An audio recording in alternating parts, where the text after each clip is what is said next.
আরে গেছে তো, জুড়িও গেছে, তিনটেও গেছে। ঘরে কেউ না থাকে এখন আর কি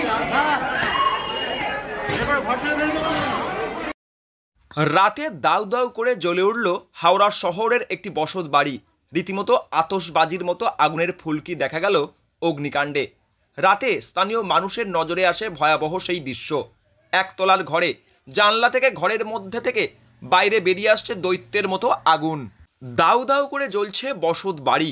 আগুনের ভয়াবহতা দেখে আতঙ্কিত হয়ে পড়ে স্থানীয় মানুষ। খবর দেওয়া হয় দমকলে।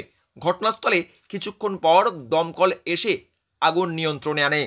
আগুন দেখে স্থানীয় মানুষ প্রথমে আগুন নেভানোর চেষ্টা করেন, ওই বাড়ি থেকে আবাসিকদের উদ্ধার করেন। দমকলের বেশ কিছুক্ষণের চেষ্টায় আগুন নিয়ন্ত্রণে আসার পরেও স্থানীয় মানুষের মধ্যে আতঙ্কের রেশ তখনও কাটেনি। ঘন জনবসতি, একটি বাড়ির সঙ্গে আরেকটি বাড়ি লাগোয়া, যে কোনো মুহূর্তে আগুন ছড়িয়ে পড়ে ভয়াবহ রূপ নিতে পারে। সে কারণেই স্থানীয়দের মধ্যে এই অগ্নিকাণ্ডে আতঙ্ক ছড়িয়ে পড়ে। আমি আমার মেয়ে কপি করতে বলেছে, আমি রান্নাঘরে কপি করতে গেছি। আমার মেয়ে বলছে মা তীর্থ কাকাদের ঘরে আগুন লেগে গেছে। আমি সঙ্গে সঙ্গে ছুটে এসেছি। ওদের বাড়িতে তীর্থদাও ছিল না, মানে ওনার ওয়াইফও ছিল না, শুধু মা বাবা ছিল।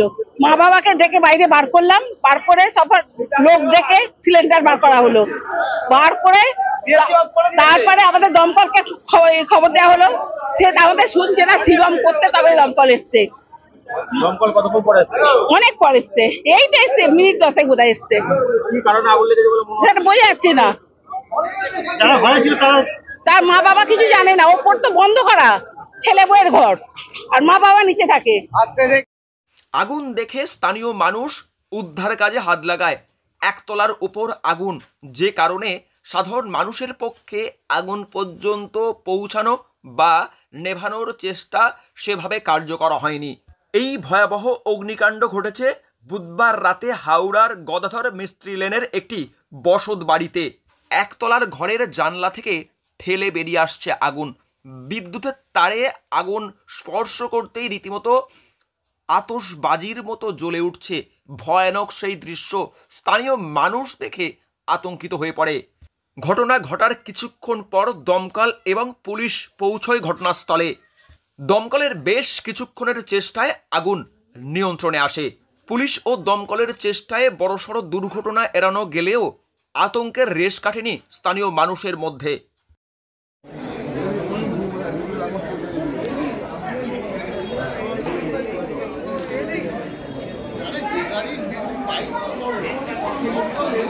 হাওড়া থেকে রাকেশ মাইতি, লোকাল 18 বাংলা।